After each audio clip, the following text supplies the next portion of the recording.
السلام علیکم ناظرین، آج میں حضرت مصعب بن عمیر رضی اللہ تعالیٰ کی شہادت بیان کر رہا ہوں۔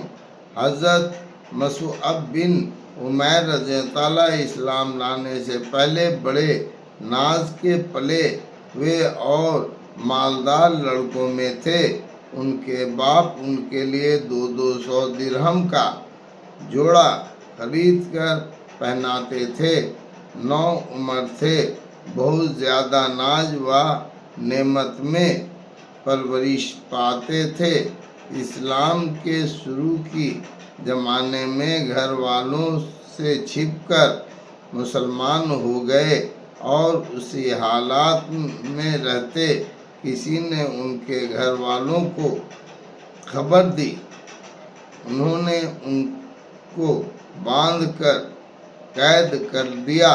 کچھ روز اسی حالات سے گزرے اور جب موقع ملا تو چھپ کر بھاگ گئے، اور جو لوگ حبشہ کو ہجرت کر رہے تھے ان کے ساتھ ہجرت کر کے چلے گئے۔ وہاں سے واپس آ کر مدینہ منورہ کی ہجرت فرمائی اور زہد و فقر کی زندگی بسر کرنے لگے۔ اور ایسا تنگی کی حالت تھی کہ ایک مرتبہ حضور اقدس صلی اللہ علیہ وسلم تشریف فرما تھے۔ حضرت مصعب سامنے سے گزرے۔ ان کے پاس صرف ایک چادر تھی جو کئی جگہ سے پھٹی ہوئی تھی، اور ایک جگہ بجائے کپڑے کے چمڑے کا پیبند لگا ہوا تھا۔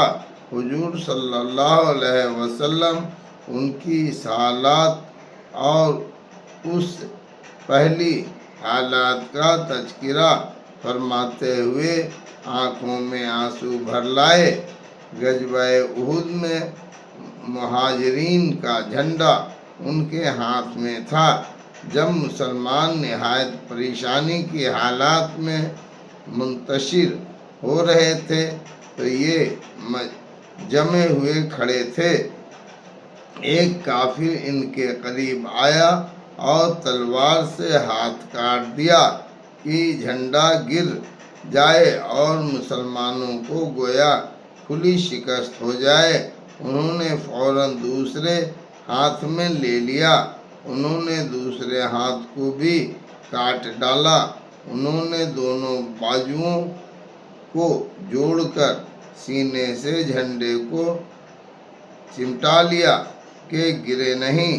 اس نے ان کو تیر مارا جس سے شہید ہو گئے، مگر زندگی میں جھنڈے کو گرنے نہ دیا۔ اس کے بعد جھنڈا گرا جس کو فوراً دوسرے شخص نے اٹھا لیا۔ جب ان کو دفن کرنے کی نوبت آئی تو صرف ایک چادر ان کے پاس تھی جو پورے بدن پر نہیں آتی تھی۔ اگر سر کی طرف ڈھانکا جاتا تو پاؤں کھل جاتے، اور پاؤں کی طرف کی جاتی تو سر کھل جاتا۔ حضور صلی اللہ علیہ وسلم نے ارشاد فرمایا کہ چادر کو سر کی جانب کر دیا جائے اور پاؤں پر اجخر کے پتے ڈال دیے جائیں۔ فائدہ: یہ آخری زندگی ہے اس نازک اور نازوں میں پلے ہوئے کی جو 200 درہم کا جوڑا پہنتا تھا، کہ آج اس کو کفن کی ایک چادر بھی پوری نہیں ملتی، اور اس پر ہمت یہ کہ زندگی میں جھنڈا گرنے نہ دیا۔ دونوں ہاتھ کٹ گئے مگر پھر بھی اس کو نہ چھوڑا۔ بڑے نازوں کے پلے ہوئے تھے، مگر ایمان ان لوگوں کے دلوں میں کچھ اسی طرح سے جمتا تھا کہ پھر وہ اپنے سوا کسی چیز کو بھی نہ چھوڑتا تھا۔ روپیہ پیسہ راحت آرام ہر قسم کی چیز سے ہٹ کر اپنے میں لگا لیتا تھا۔ اللہ اکبر۔